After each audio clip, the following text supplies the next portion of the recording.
లోకరక్షకుడైన యేసుక్రీస్తు సాటి నామములు వందనాలు తెలియపరచుకుంటున్నాను. ఈరోజు మహా ఉన్నతమైన పరిశుద్ధులైన గొప్ప మిషనరీగా మన ఇండియా దేశం వచ్చి ప్రాణం పెట్టిన ఒక ఉన్నతమైన సేవకుల్ని మనం చూడబోతున్నాము. కొన్ని తెలుసుకుంటాం, అన్నీ తెలుసుకొని మనం వదులుకోవడం కంటే కొన్ని తెలుసుకుంటాం. ఆమె స్తోత్రం. ఆయన పేరు మిషనరీ విలియం కేరీ గారు. 1793లో ఇండియాలో అడుగుపెట్టారు. ప్రియమైన దేవుని జనాంగమా, 6 నెలలు ప్రయాణం చేసిన ఆ మహానుభావుడైన దేవుని పరిశుద్ధుడు 6 నెలలు ప్రయాణంలోనే బెంగాలీ భాషలు నేర్చుకున్నారు. 1761లో పుట్టిన ఆయన 1793 వరకు ఎన్నెన్నో లాంగ్వేజ్, లాటిన్ లాంగ్వేజ్, వేరే లాంగ్వేజ్ అన్నీ ఆయన నేర్చుకున్నారు. అంతా తాపత్రయపడి నేర్చుకోవడానికి ఓపికతో ఆయన శ్రమ పట్టారు. తర్వాత 1793లో కలకత్తాలో అడుగుపెట్టారు. కలకత్తా అడుగుపెట్టడానికి 6 నెలలు పడింది. ఓడ మీద రాగానే ఈ పుస్తకాలు అన్నీ ఆ ఖాళీ టైంలో ఆయన చదివి బంగాళీ భాషను ప్రేమించి బంగాళీ భాషను నేర్చుకొని బంగాళీ భాష రాయడం మొదలుపెట్టారు. ఓడ దిగగానే బంగాళీలో మాట్లాడారు. అట్లాంటి ఆసక్తి కలిగిన వ్యక్తిగా మన భారతదేశంలో అడుగుపెట్టారు. కలకట్టాలో శ్రీరంపూర్లో బాప్టిస్ట్ మిషనరీగా నెలకొలు పట్టారు. ఆయన కుటుంబం రాలేని పరిస్థితి. నేను ఇండియా కన్నా వెళ్ళను, భార్య చెప్పింది నేను రానని. కానీ మిషనరీ అంటే అన్నీ దిగించుకొని ఎట్లయినా భార్య కూడా తీసుకొని వచ్చారు, పిల్లల్ని కూడా తీసుకొని వచ్చారు. డియర్ బ్రదర్, డియర్ సిస్టర్, ఇక్కడ వచ్చినప్పుడు కూడా ఒక పాత మిషన్ కొన్నారు, అది కూడా తగలపడిన పరిస్థితి. ఆయన రాసుకున్న పుస్తకాలు, ఆయన చదివిన పుస్తకాన్ని కాలిపోయిన పరిస్థితి. ఇదిగో ఆయన కొడుకు చనిపోయారు. ఇదిగో అది పాతి పెట్టడానికి కూడా ప్లేస్ లేక తన చేతితోనే తవ్వి పాతి పెట్టిన పరిస్థితి. ఇదిగో ఈ వర్తమానం తన భార్య విన్నప్పుడు మతి స్థిమితం కోల్పోయింది.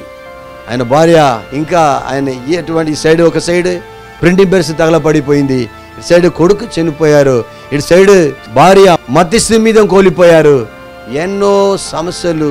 ఆయన ఎంతో ఓపిక పడి దేవుని సన్నిధిలో ఆయన గమ్యం చేరేంత వరకు, లేకపోతే ఆయన ఆ దేవుడు పంపిన పరిచర్య చేసేంత వరకు ఆయన కోల్పోకుండా ఆయన ఇంకా ప్రార్థన వీరుడుగా ప్రాణాత్మ శరీరమును సమర్పించుకునే ఒక మిషనరీగా ఆయన మొదలు పెట్టక లేకపోతే దేవుళ్ళ ఎదుగక దేవుడు ఇంకా జ్ఞానం ఇచ్చి 28 భాషల పైనే బైబిల్ని తర్జుమ చేశారు. తెలుగు ప్రజల కొరకు మన చేతులున్న బైబిల్ని తర్జుమ చేయడానికి దేవుడు అంత జ్ఞానం ఇచ్చారు. ఈరోజు లక్షాది కోట్లాది బైబిల్ అమ్ముడు పడుతుందంటే తెలుగులో, அதுக்கு కారణం విలియం కేరీ అని నేను సంతోషంగా చెప్పగలుగుతున్నాను. ఆమేన్. ఈరోజు మన ఇండియాలో ట్రైన్ నడపడానికి కారకులైన వ్యక్తి విలియం కేరీ. ఈరోజు బ్యాంకులే మన అకౌంట్ డబ్బులు తీస్తున్నామంటే కారణకుడు విలియం కేరీ గారు. అలాగే పెన్ను పెట్టుకొని రాస్తున్నారు, దానికి సిరా కనిపెట్టినది ఎవరంటే విలియం కేరీ. దినం మనము ఈనాడని, సాక్ష్యమని, ఆంధ్రజ్యోతి అని, తెలంగాణ న్యూస్ అని మనం చదువుతున్నామంటే దానికి కారణం విలియం కేరీ. ఆ కాలంలో స్త్రీలు చదువుకోవడానికి స్కూల్ లేదు, కాలేజీ లేని పరిస్థితుల్లో కూడా శ్రీరంపూర్ యూనివర్సిటీని నెలకొల్పినది ఆయనే. స్తోత్రం. 1 కాదు, 2 కాదు. మనము ఇండియాలో ఈరోజు ఏమి చేయలేని వారిని కూడా పొగడుకుంటున్నారు. కానీ ఈయన 1 కాదు, 2 కాదు, ఎన్నో కనిపెట్టి ఆ భారతదేశం కొరకు త్యాగం చేశారు. భారతదేశంలో భర్త చనిపోయిన వాడి స్త్రీని సతీ సహగమనంతో భార్యను కూడి బ్రతికుండగానే తగలపెట్టేవారు. ఆ ఆచారాన్ని రూపమాపినది విలియం కేరీయే. ఆమేన్. ఎన్నెన్నో కార్యములు ఆయన తన జీవితమును త్యాగం చేసుకొని ఇండియా ప్రజల కొరకు ఆయన ఎంత త్యాగం చేశారండి.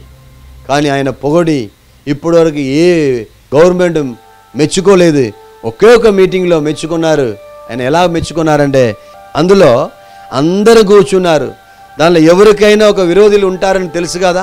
అందులో ఒకరు మాట్లాడుతున్నారు.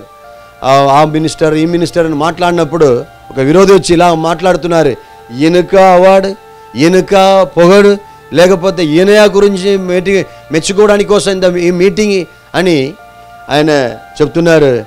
షూ మేకర్ అయిన విలియం కేరీ అని పలుకుతున్నారు.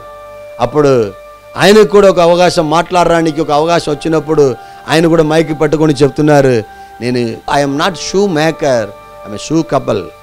స్తోత్రం. నేను చెప్పులు కుట్టేవాడిని అంటున్నారు. అందులో కూడా ఆయన తగ్గించుకొని తన దేవుని హెచ్చిస్తున్నారు. ఆయన చేసిన అన్ని కార్యములు తగ్గించుకున్నారు, దేవుని మాత్రం హెచ్చిస్తూనే ఉన్నారు. మీరు కూడా తగ్గించబడినట్లయితే దేవుని చేత హెచ్చించబడతారు. విలియం కేరీ చెప్పారు ఒక సామెతలాగా, దేవుని దగ్గర నుంచి గొప్పది ఆశించు, దేవుని కొరకు గొప్పది చెయ్యనట్లు. దేవుడు ఆయన చెప్పిన మాటల ప్రకారం సేవకులైన మన అందరం ఈ మాటలను పట్టుకొని మనం కూడా దేవుని కొరకు గొప్ప కార్యం చేస్తాము.